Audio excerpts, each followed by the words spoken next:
10 महाविद्याओं को 10 देवियों के रूप में माना गया है। 10 महाविद्याओं की पूजा अधिकतर तांत्रिक रूप से ही होती है और शक्तिशाली तांत्रिक ही इन 10 महाविद्याओं की पूजा कर विभिन्न प्रकार की जादुई सिद्धियां अर्जित करती हैं। 10 महाविद्या माँ काली के ही 10 अद्भुत दिव्य रूप हैं। जैसे भगवान श्री विष्णु का दशाह अवतार है, वैसे ही माँ काली की 10 महाविद्याएं हैं। तो स्वागत है आप सभी का आपके अपने YouTube चैनल हिस्ट्री डिस्कस में। पुरातन धर्म से सभी जानकारियों को प्राप्त करने के लिए यदि आप हमारे चैनल पर नए हैं और आपने हमारे चैनल को सब्सक्राइब नहीं किया है तो कृपया सब्सक्राइब कर बेल आइकन प्रेस करें, जिससे सभी वीडियोस की जानकारी आपके पास सबसे पहले पहुंचे। यदि आप माँ काली के भक्त हैं तो कृपया इस वीडियो को अंत तक अवश्य देखें। आइए वीडियो शुरू करते हैं। जय श्री राम। 10 महाविद्याओं का जब भी कोई नाम सुनता है तो बहुत से लोगों को कुछ भी नहीं समझ में आता है कि 10 महाविद्या क्या है। अधिकतम धर्म शास्त्रों में 10 महाविद्याओं को माँ काली के ही 10 अद्भुत रूप के बारे में बताया गया है। 10 महाविद्या 10 अलग अलग तांत्रिक सिद्धियों वाली देवियों के रूप हैं। देवी काली के इन 10 रूपों के प्रत्येक मंत्र, गुण एवं सिद्धियाँ होती हैं। तो आइए विस्तार से जानते हैं 10 महाविद्याओं के विषय में। 10 महाविद्याओं में सर्वप्रथम विद्या है माँ काली। माँ काली को भी सभी पुराणों में 10 महाविद्याओं में सबसे प्रथम महाविद्या माना गया है। माँ काली ही 10 महाविद्याओं में सबसे अधिक शक्तिशाली प्रथम देवी मानी गई है। माँ काली, जिन्हें भगवान श्री विष्णु के श्री कृष्ण अवतार के समान गुणवान एवं शक्तिशाली माना गया है। काली का यह रूप अंधेरे से भी भयानक है। माँ काली की तलवार के समान भुजाएं हैं और उन्होंने अपना एक पाँव शिव जी के ऊपर रखा हुआ है। काली ही अज्ञानता के अंधकार को नाश कर ज्ञान का प्रकाश फैलाती है। माँ काली ने ही चंडमुंड, मटुकैटव, रक्तबीज जैसे शक्तिशाली दानवों का अंत कर पृथ्वी का उद्धार किया। काली की ही गर्जना से संपूर्ण तीनों लोग कांप उठते थे।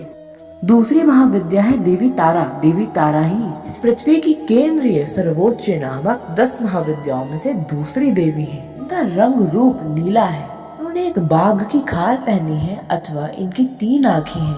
माँ तारा का मुख्य संबंध मुक्ति से है, वो चाहे जीवन चक्र से हो या फिर अन्य किसी चक्र से।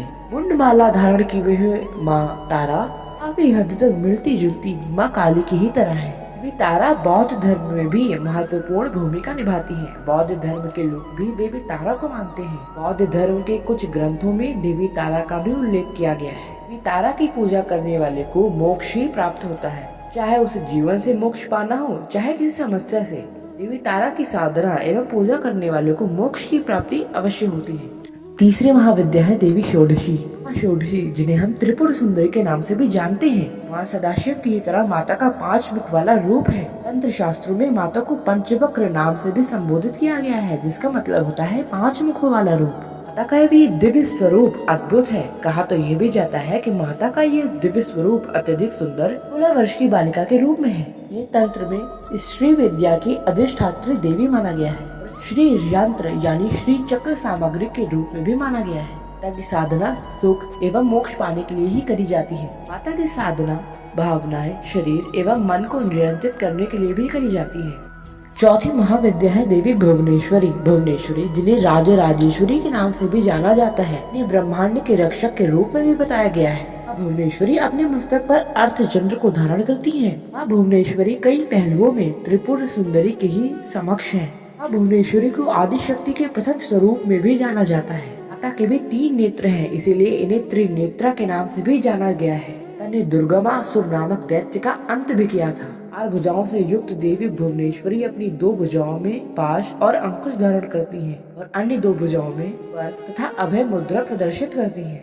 5वीं महाविद्या है देवी भैरवी। देवी भैरवी का रूप अत्यधिक भयंकर एवं डरावना है। देवी भैरवी भैरव के समान ही है। भैरव, जो कि भगवान शिव का एक उग्र रूप है, विनाश करने वाला रूप है। देवी भैरवी को मुख्य रूप से दुर्गा सप्तशती में देवी चंडी के रूप में देखा गया है, जो चंड और मुंड को मारती है। जो भी साधक देवी भैरवी की साधना करते हैं वो ज्यादातर आत्माओं एवं शारीरिक रोगों से मुक्ति पाने के लिए ही माता की साधना करते हैं एवं उनकी कृपा प्राप्त करते हैं। छिन्नमस्तिका। छिन्नमस्तिका 10 महाविद्याओं में देवी का 6ठा स्वरूप है। यह स्वरूप अत्यधिक विचित्र एवं डरावना है। इस स्वरूप पे माता ने स्वयं की ही गर्दन काट रखी है। पुराणों में माता की इस स्वरूप के बारे में सिर्फ यह जानकारी मिलती है कि माता ने यह स्वरूप किसी बहुत ही महान कार्य हेतु धरा था। तस्वीरों में तो ऐसा दिव्य स्वरूप का वर्णन किया गया है जिसमें माता स्वयं का ही रक्त पी रही हैं और 2 रक्त की धाराएं उनके गले से निकलती हैं कि उनके 2 गण पी रहे हैं। छिन्न मस्तिका साधना सिर्फ वही लोग करते हैं जो कि सब कुछ त्याग चुके होते हैं, चाहे वो योगी हो चाहे कोई दिव्य साधक। आम इंसानों के लिए यह साधना करना बहुत अधिक खतरनाक होती है और माता छिन्न मस्तिका की साधना शत्रुओं के संहार करने में भी बहुत अधिक काम आती है, ताकि यह साधना बहुत ही भयंकर मानी गई है। धूमावती माता। धूमावती माता 10 महाविद्याओं में 7वीं महाविद्या है।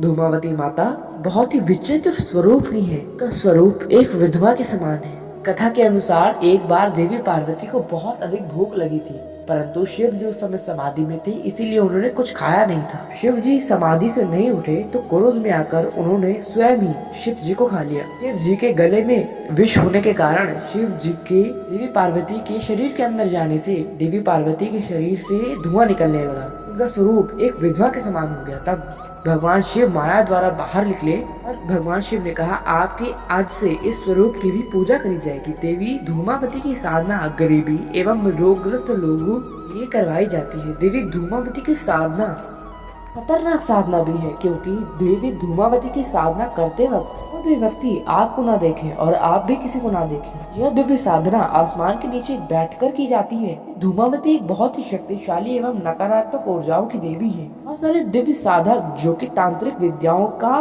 कार्य करते हैं, वो भी धूमावती देवी की साधना अवश्य करते हैं। धूमावती देवी की साधना करने वाला सभी भूत प्रेत पिशाच ब्रह्म राक्षस बेताल जिन खबीस डाकनी आदि सभी नेगेटिव ऊर्जाओं का मालिक हो जाता है। जो सभी नेगेटिव ऊर्जा धूमावती देवी की साधना करने वाले साधक का कुछ नहीं बिगाड़ सकती।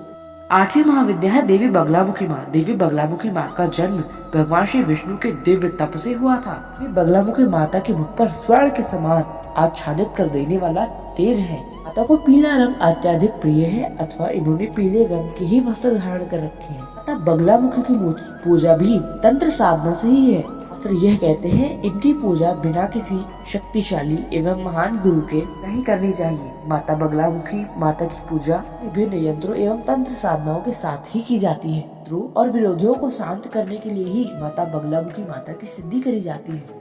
महाविद्याओं में 9वीं महाविद्या है देवी मातंगी। देवी मातंगी वैदिक सरस्वती माता का ही एक तांत्रिक रूप है। इस तांत्रिक रूप में भी देवी ज्ञान विज्ञान वाणी समस्त कलाओं से युक्त है। इंद्रजाल विद्या वाक सिद्धि इन दोनों विद्याओं में देवी अति पारंगत है। देवी का तंत्र विद्या में बहुत अधिक महत्व माना गया है। मातंग भगवान शिव का ही एक नाम माना गया है, जिनकी आदि शक्ति मातंगी है।